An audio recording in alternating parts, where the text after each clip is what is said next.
जब पटना में जल जमाव था, और चौथा जो बेइज्जती इन्होंने करने का काम किया, जो रोजी रोटी कमाने जो मजदूर पलायन करके जाते हैं, बोलते शौक के लिए जाते हैं, मज़े के लिए बाहर जाते हैं, इसलिए पलायन करते हैं। तो ये है बीजेपी का चेहरा बिहार में। और डिप्टी सीएम सुशील मोदी कुछ और बयान ही कह रहे थे। अब कहाँ है, जल्दी स्वस्थ हो जाए, हम लोगों की शुभकामनाएं हैं। लेकिन यही सुशील मोदी जी ने 2 बयान दिए थे, आपको याद होगा, 3 बयान, कि संसाधनों की कमी है जब मजदूरों को लाने की बात की जा रही थी। एक बार अपराधियों के सामने हाथ जोड़ दिया था पितृपक्ष के महीने में, चौथा हाफ पैंट में ये भागे थे।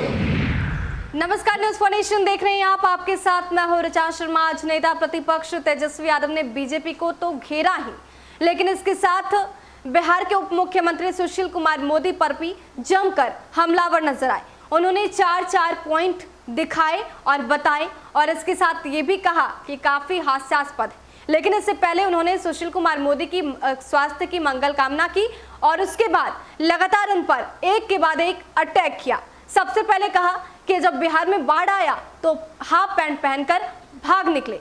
दूसरी बार कहा कि ये कहते हैं कि बिहार में संसाधनों की कमी है, जो कि शर्मनाक है। तीसरी बार कहा कि अपराधियों के सामने हाथ जोड़ते हैं, और चौथी बार कहा कि सुशील कुमार मोदी ये तक कहते हैं कि यहाँ के लोग पलायन शौक से करते हैं। इतनी बड़ी शर्मनाक बात उन्होंने कैसे कह दी? क्या कुछ कह रहे थे तेजस्वी यादव, आप खुद सुनिए। अब भाजपा वाले बताएं कि भाई उनका मुख्यमंत्री का चेहरा कौन है? नीतीश कुमार है। नीतीश कुमार ने तो 10 लाख में ही हाथ खड़े कर दिए थे कि कहाँ से देगा, पैसे कहाँ हैं, तो बीजेपी कहाँ से देगी? कौन करेगा? नेतृत्व तो नीतीश कुमार कर रहे, उन्होंने तो पहले ही हाथ खड़ा कर दिया। तो ये बेवकूफ़ किसको बना रहे हैं? बोलते हैं पैसा नहीं है। बिहार का बजट लगभग 2,13,000 करोड़ का है, जिसमें खर्च केवल 60% होता है, 40% खर्च नहीं हो पाता। जो खर्च नहीं हो पाता 40% अगर कुल बजट का अगर निकाला जाए तो 80,000 करोड़ होता है। और डिप्टी सीएम सुशील मोदी कुछ और बयान ही कह रहे थे। अब कहाँ है, जल्दी स्वस्थ हो जाए, हम लोगों की शुभकामनाएं हैं। लेकिन यही सुशील मोदी जी ने 2 बयान दिए थे, आपको याद होगा, 3 बयान, कि संसाधनों की कमी है जब मजदूरों को लाने की बात की जा रही थी। एक बार अपराधियों के सामने हाथ जोड़ दिया था पितृपक्ष के महीने में, चौथा हाफ पैंट में ये भागे थे जब पटना में जल जमाव था, और चौथा जो बेइज्जती इन्होंने करने का काम किया, जो रोजी रोटी कमाने जो मजदूर पलायन करके जाते हैं, बोलते शौक के लिए जाते हैं, मज़े के लिए बाहर जाते हैं, इसलिए पलायन करते हैं। तो ये है बीजेपी का चेहरा बिहार में, ये है। और चिट्ठी निकाला जाता है कि मजदूर भाई अगर आएंगे तो अपराध बढ़ जाएगा। अब क्यों खामोश है भैया सरकार? क्या हुआ? कुछ ऐसी अनहोनी तो नहीं होगी जो 40 लाख से भी ज़्यादा मजदूर आए?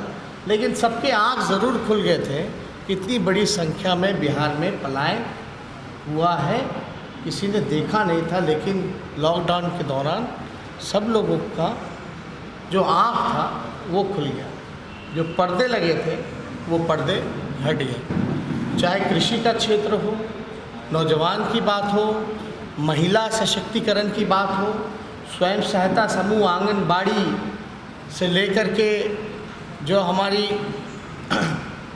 विकास मित्र हैं, जो आपके जीविका हैं, ये जितनी स्वयं सहायता समूह हैं, सबके मानदेय को लगभग दुगुने से ज़्यादा हम लोग बढ़ाने का काम करेंगे, नियमित करने का काम।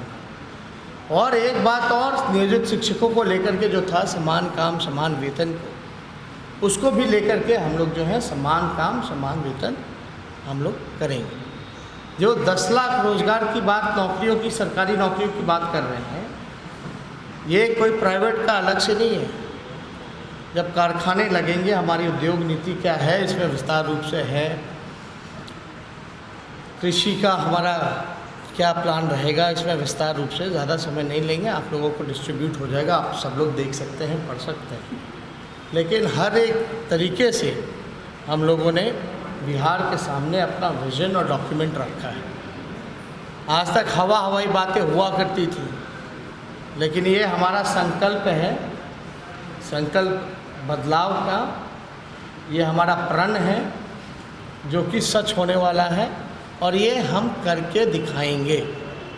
हम बार बार कहते आए हैं, मैं फिर से कहता हूँ कि नीतीश कुमार जी से बिहार नहीं संभल रहा, नीतीश कुमार जी थक चुके हैं।